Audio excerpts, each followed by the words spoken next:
Audiobook. Perestroika. Modelo de socialismo en crisis y desafíos para nuestra revolución, de Chafik Handal.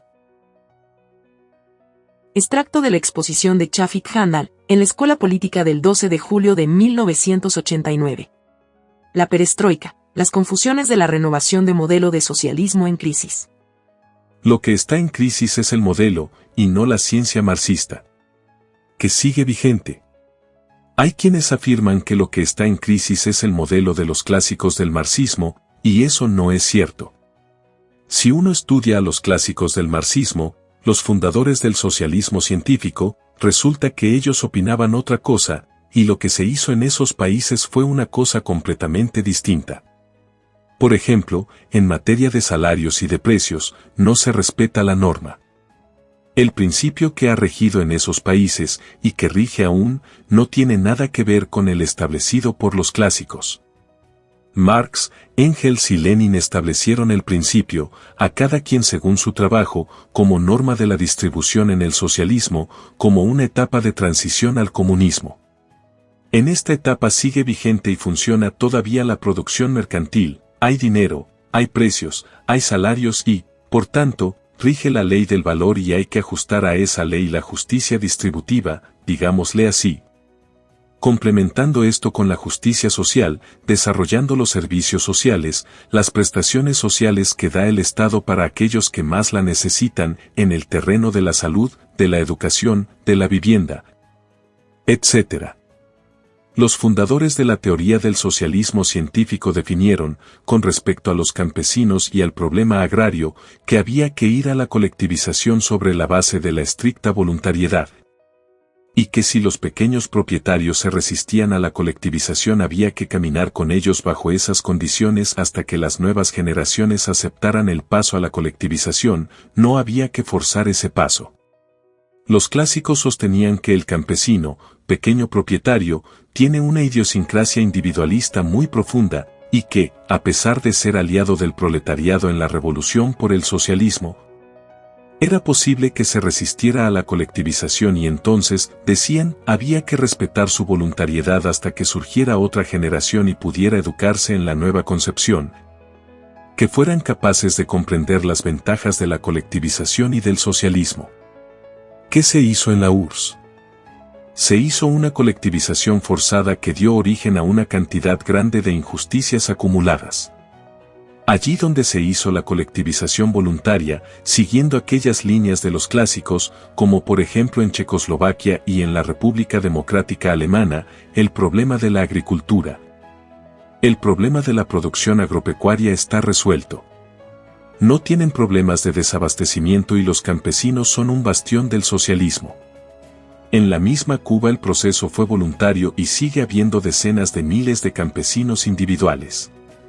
Los campesinos son bastión del socialismo, siguen siendo aliados del socialismo. En lo que se refiere al sistema político y a la conducta de la vanguardia, los fundadores del socialismo científico tenían la orientación de que la vanguardia nunca debía despegarse de las masas, del pueblo. No debía estar por encima de la sociedad, debía ser parte consustancial de las grandes masas trabajadoras, orientarlas, etc. El poder debía estar en manos de los trabajadores. Cuando se produce la Comuna de París, en marzo de 1871, en Francia, tras el levantamiento de los trabajadores en París, Marx analiza esta experiencia histórica y ve en ella el germen de cómo podrá ser el poder y Estado socialista.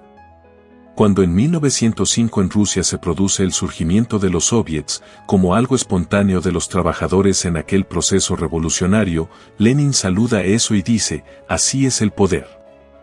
Así va a ser el poder en el socialismo. Así va a ser el Estado socialista. Pero, ¿qué ocurre después? Los soviets, que eran las asambleas de diputados, obreros, campesinos, intelectuales, etc., dejaron de tener poder. Eran una simple leyenda, una simple mampara. Las decisiones las tomaba el partido y dentro del partido, no el partido en su conjunto, sino el secretario general con su equipo de asesores, colaboradores. El secretario general proponía al buró político. Este generalmente lo aprobaba sin cambios o con cambios muy formales. Luego lo aprobaba el Pleno del CC, generalmente avalándolo con votaciones simbólicas. Luego de 2 o 3 días lo aprobaba en la misma forma el Soviet Supremo. Es decir, el poder de los soviets, que había surgido de abajo, dejó de existir.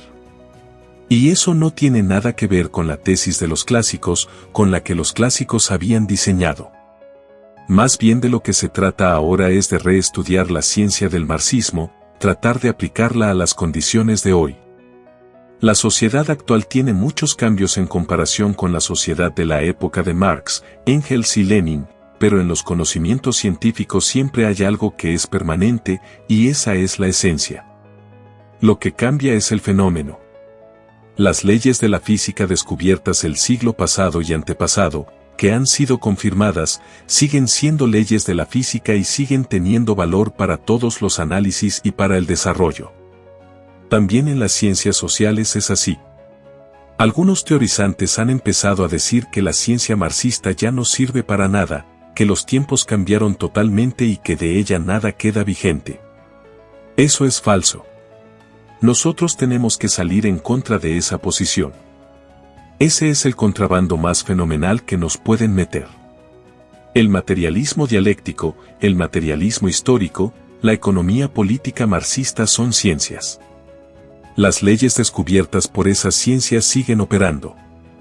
Con esas ciencias se han hecho muchos análisis y evaluaciones de situaciones históricas correctas. Es posible que las conclusiones sobre tales o cuales situaciones históricas, momentos de la lucha en tales o cuales países, no puedan generalizarse, no puedan aplicarse en todos los momentos y en todas partes. Porque precisamente se trata de análisis del fenómeno, no de la esencia, pero en todo lo que se refiere a la esencia eso sigue en pie. Nosotros tenemos que hacer un esfuerzo por volver a estudiar a fondo la ciencia, hacer un esfuerzo de aplicar el marxismo a las condiciones actuales, tratar de descubrir las causas de los fenómenos.